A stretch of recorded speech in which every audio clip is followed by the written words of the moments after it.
Hey everyone, this is our last week of logs.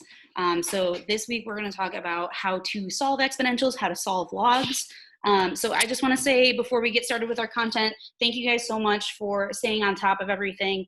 I know that we're working through this together and you guys are being super great so far. So make sure you keep it up. So we are going to talk first about solving our exponential functions.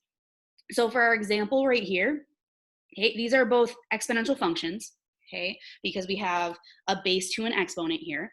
So the first method that we're going to learn to solve is if we have our bases the same, that has to mean that our exponents have to be the same. So for this question right here, my bases are the same, they're both 2. So I just take my exponents, I take this 4 and I take this x, and I'm almost dropping the bases away because they don't matter right now because they're the same. And I can just say that 4 has to equal x. And for this one, there's no solving to do. So your answer is just x equals 4. Okay, so for this one, it is that simple. You're just setting the two exponents to two exponents equal to each other, and then you're just solving if you have to. Okay, so there's question number 1. For question number 2, we have 7 to the 2x equals 7 to the x minus 3. So again, first thing you need to check is that your bases are the same. So here our bases are both 7, so we're good. So we're going to take our exponents and we're setting them equal to each other. So I've got 2x equals x minus 3. Okay, and now I don't have to deal with any exponents. This is just like a basic solving question. I need to get all my x's to one side. I need to get all my numbers to the other. So I'm going to subtract x from both sides to get rid of it over here. And I get x equals -3, and there's my final answer there. Okay, so again, base is the same. Set the exponents each equal to each other and then solve it. Okay, so we're going to do question number 3. Okay, this one's going to be a little different. So we've got 3 to the x equals 9 to the 4th. Okay, so if you notice, these two bases are not the same, but I can make them both the same by changing this 9. So remember, you're only allowed to swap things for their equivalent form. So I can always make my base smaller. I can't make it bigger, because this 3 is as small as it can get. I can't make that smaller. But I can turn this 9 into 3 to some exponent, because 9 is equal to 3 squared. So I'm going to rewrite that. Remember, you always have to make your base smaller. You can't make it bigger. So I've got 3 to the x. This one doesn't change at all. 9 I can turn into 3 squared because those are equivalent, right? 3 squared is equal to 9. So these are just, it's just a different way to write it, but it's still equal. And then I have this 4 that I just bring down, and that's still in the exponent there.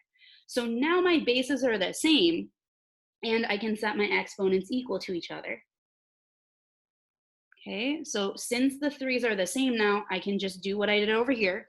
I'm setting the exponents equal to each other. So I've got x equals, and then this 2 and this 4, those are being multiplied because that's what parentheses mean. They mean multiplication. So 2 times 4 is just 8, and there's my answer. So if you need to, sometimes you have to change one of the bases to get it equal to the other. And remember, you can always make the base smaller, but you cannot make it bigger. So I need to change this 9 into 3 squared.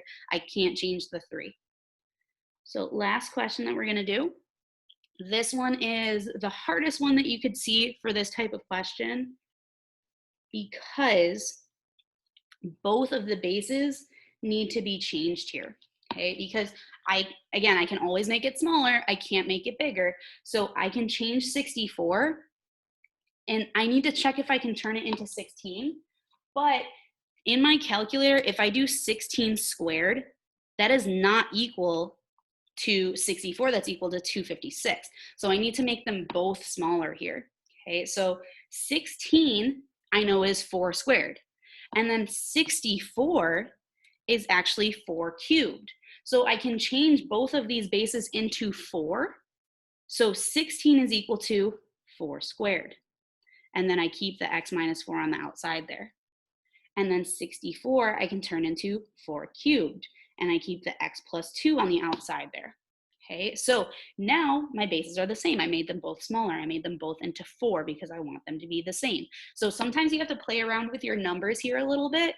You have to see if you can rewrite them as the same base. So like for 64, I could not write that as a base of 16, but I could write 64 as a base of 4, and I can write 16 also as a base of 4. So you're just trying to find a common base that they have and then rewrite it. So just like we did up here for number 3, take your exponents, set them equal to each other. Okay, so for this one, I'm gonna write it out. I've got 2 times x minus 4. I just kind of flipped where the parentheses were here because I'm multiplying 2 by x minus 4. And then here, same thing, I'm doing 3 times x plus 2. Okay, so now I just want to distribute the 2 in. So I've got 2x minus 8 equals, and I'm distributing the 3 in over here. I've got 3x plus 6. Now I'm just going to solve it. I'm going to subtract 2x from both sides. And remember, there are a whole bunch of different ways that you can solve this. I like to take care of my x's first, but however you want to do that is fine. So I've got negative 8 equals x plus 6. I'm going to subtract 6 from both sides, and I get negative 14 equals x. And there's my final answer. So remember, first thing you have to do is make sure the bases are the same. If they're not the same, you have to make the bases smaller. You cannot make them bigger. So get your bases the same, then set your exponents equal to each other, and then you're just solving. Okay, so make sure you check out your homework for Logs Day 11, and I will see you guys for Logs Day 12.